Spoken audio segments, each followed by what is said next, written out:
আমি ওই ব্যক্তিকে জান্নাতের আঙ্গিনায় একটা ঘরের গ্যারান্টি দেই যে ব্যক্তি তর্ক করার সময় নিজে হক এটা জেনেও সে তর্ক থামিয়ে দেয়। অনেক সময় হয় না, অনেকে পায়ে পাড়া দিয়ে ঝগড়া করতে আসে, এরকম আসলে নাই?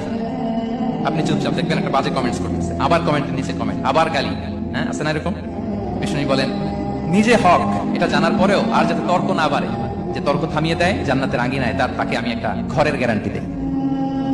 ওয়াবিবাইতিন ফি ওয়াসাতিল জান্নাতি লিমান তারাকাল কাযিবা ওয়া ইন কানা মাযিআন।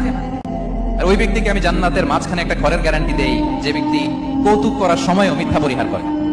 করতেছে কৌতুক, ফান করতেছে, হি ইজ কিডিং, ফান করে, কৌতুক করে, কিন্তু কৌতুকের সময়ও সে মিথ্যা বলে না। এই স্বভাব যাদের, তাদেরকে আমি জান্নাতের মাঝ বরাবর একটা ঘরের গ্যারান্টি দেই। এরপর বিষ্ণু কি বলে দেখেন, তিনি বলেন ওয়াবিবাইতিন ফি আ'লাল জান্নাতি লিমান হাসানা খুলুকাহু।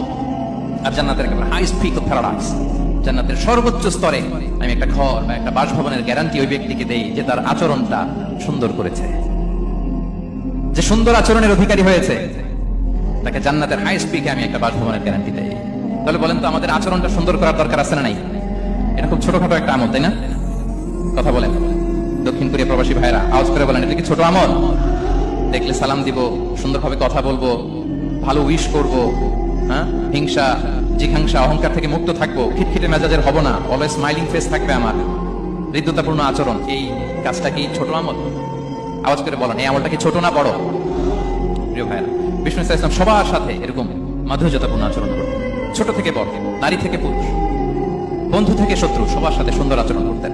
এবং তার এই চমৎকার আচরণে মুগ্ধ হয়ে তার অনেক শত্রু মুহূর্তে তার বন্ধুতে পরিণত হয়েছে। আমি ওই ব্যক্তিকে জান্নাতের আঙ্গিনায় একটা ঘরের গ্যারান্টি দেই যে ব্যক্তি তর্ক করার সময় নিজে হক এটা জেনেও সে তর্ক থামিয়ে দেয়। অনেক সময় হয় না, অনেকে পায়ে পাড়া দিয়ে ঝগড়া করতে আসে, এরকম আসলে নাই? আপনি চুপচাপ দেখবেন একটা বাজে কমেন্টস করতেছে, আবার কমেন্টের নিচে কমেন্ট,